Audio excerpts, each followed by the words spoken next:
الموضوع اليوم يتحدث عن تجهيزات ما قبل الربيع، موسم التزاوج. كيف نجهز البلابل للموسم الجديد؟ والتركيز على اختيار الذكر والأنثى والتغذية المحفزة وتجهيز الأقفاص. أولاً، مرحلة الاختيار والتأكد، حجر الأساس. قبل أن نبدأ بأي خطوة عملية، القاعدة الأولى للنجاح هي التأكد من امتلاك زوجين بالغين وجاهزين، ذكر وأنثى، بصحة ممتازة.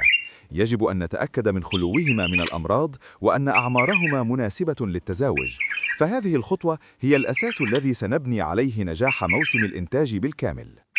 ثانياً، مرحلة العزل السمعي، مرحلة الغزل والتشويق. بعد التأكد من الزوجين، ننتقل لأذكى خطوة في عملية الترويض للتزاوج، وهي ما نسميها مرحلة الغزل.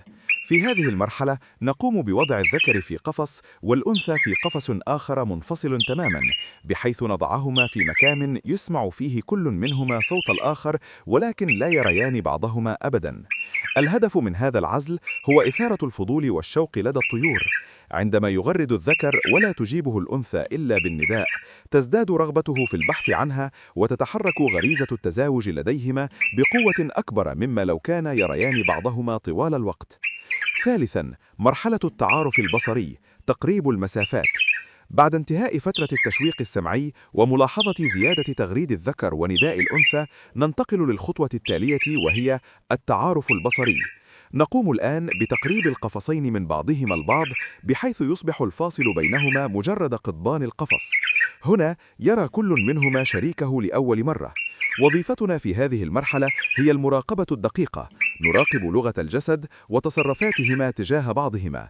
إذا لاحظنا علامات القبول مثل رفرفة الأجنحة بهدوء أو التغريد الخافت بالقرب من الشريك، فهذا يعني أن خطة التشويق قد نجحت وأن الألفة قد بدأت تتكون.